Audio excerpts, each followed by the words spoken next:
Shri Venkateswara gold తాకట్టులో ఉన్న మీ బంగారాన్ని విడిపించి కొనబడును.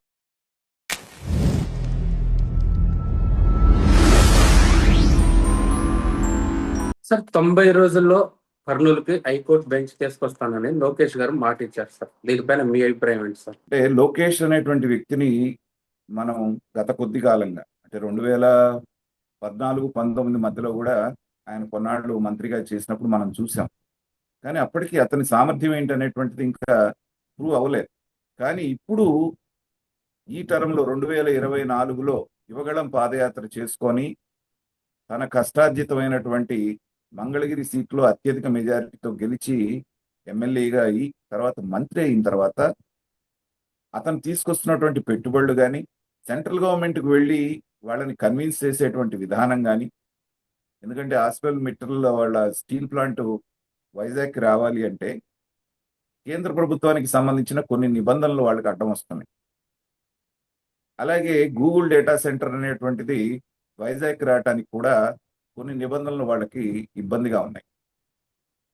కేంద్ర ప్రభుత్వం దగ్గరికి వెళ్ళి వాళ్ళని కన్విన్స్ చేసి ఇదిగో ఇంత పెట్టుబడి రాష్ట్రానికి వస్తుంది కాబట్టి biggest FDI in the history of India అంటున్నారు గూగుల్ డేటా సెంటర్ అనేటువంటి 1,40,000 కోట్ల రూపాయలు సుమారుగా పెట్టుబడి రావటం అనేటువంటిది భారతదేశ చరిత్రలోనే మొట్టమొదటి.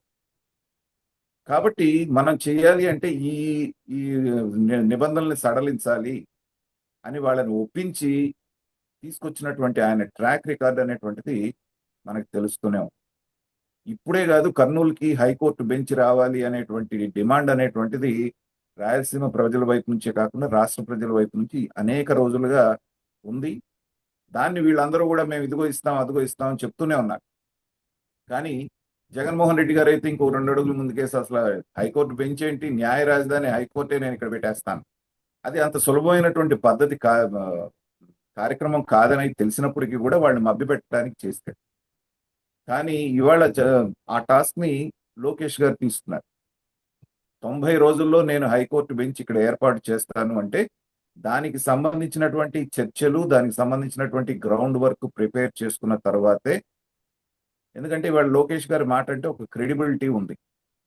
ఆయన మాట చెప్తే చేస్తాడు అనేటువంటి ఒక భరోసా ప్రజలకు వస్తున్నటువంటి సందర్భంలో ఆషామాషిగా అతను చెప్పాడని అయితే నేను అనుకోవట్లేదు. దానికి కావాల్సినటువంటి సంప్రదింపులు జరిపిన తర్వాత మాత్రమే ఈ ప్రకటన చేశారనేటువంటిది నేను అనుకుంటున్నాను. కాబట్టి ఎప్పటి నుంచో అనుకున్నటువంటి కర్నూలులో ఈ హైకోర్టు బెంచ్ అనేటువంటిది నిజంగా ఈ 90 రోజుల్లో కనుక జరిగితే ఆహ్వానించదగ్గ విషయమే. కాకపోతే ఏంటంటే దీని మూలానే రాయలసీమ తలరాతంతా మారిపోతుందని మనం అనుకోవటానికి లేదు. ఎందుకంటే కేవలం ఒక బెంచ్ మాత్రం అక్కడ ఏర్పాటు అవుతుంది. అదే విషయం వాళ్ళు కూడా చెప్తున్నారు, ఇదేదో మేము ఉత్తరిస్తున్నాం అనేటువంటిది కాకుండా ఎప్పటి నుంచో ఉన్నటువంటి డిమాండ్ని, ప్రజల ఆకాంక్షను పూర్తి చేయడానికి ఈ ప్రభుత్వం కట్టుబడి ఉందనేటువంటి భావన కల్పించడం కోసం మాత్రమే ఇది చేస్తున్నారని నేను అనుకుంటున్నాను. గతంలో హైకోర్టు అనేటువంటిది రాష్ట్రం మొత్తానికి కలిపితే హైదరాబాద్లో ఉండేది. కుప్పం దగ్గర నుంచి ఇచ్చాపురం దాకా ఉన్నటువంటి అందరూ కూడా అదే హైదరాబాద్కి వెళ్లాల్సి వచ్చేది. ఇక్కడ అమరావతిలో మన యొక్క ప్రపంచ స్థాయి రాజధాని ఏదైతే వస్తుందో అక్కడ కూడా మనకి ఒక అద్భుతమైనటువంటి హైకోర్టు కడుతున్నప్పటికీ కూడా రాయలసీమ ప్రజలకు కూడా మాకు కూడా కొంత ఉన్నది అనేటువంటి ఆ స్వాంతన కల్పించడానికి ఎప్పటి నుంచో ఉన్నటువంటి ఆ డిమాండ్ అనండి, లేకపోతే వాళ్ళ ఆకాంక్ష అనండి, దాన్ని పూర్తి చేయడానికి ఇప్పటికైనా సరే రాష్ట్ర ప్రభుత్వం ముందడుగేయటం అనేటువంటిది మనందరం ఆహ్వానించదగ్గ విషయం.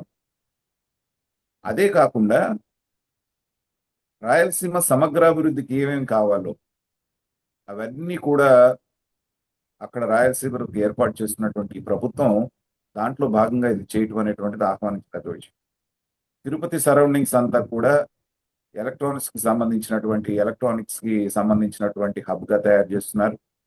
అట్లాగే అనంతపూర్ జిల్లా ఏదైతే ఉందో అక్కడ కర్నూలు అనంతపూర్ జిల్లాలో ఈ డ్రోన్ సిటీ కానివ్వండి, స్పేస్ సిటీ కానివ్వండి, లేకపోతే మిగతా మ్యానుఫ్యాక్చరింగ్ యూనిట్స్ కానివ్వండి, డిఫెన్స్ కి సంబంధించినటువంటి ఫైటర్ జెట్స్ సంబంధించినటువంటిది, గ్రీన్ ఎనర్జీ, సోలార్ ఎనర్జీ, అలాగే హార్టికల్చర్ హబ్.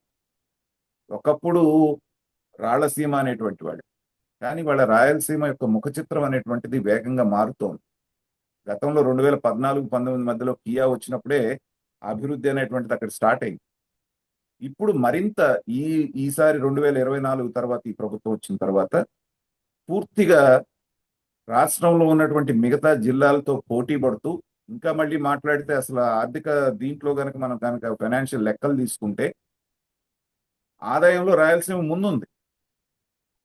విచిత్రంగా ధనికులు ఉండేటువంటి లేకపోతే బాగా ప్రాస్పరస్ గా ఉన్నటువంటి జిల్లాలు అనేటువంటి ఉభయ గోదావరి జిల్లాల కంటే కూడా రాయలసీమ ఆదాయంలో ముందుంది.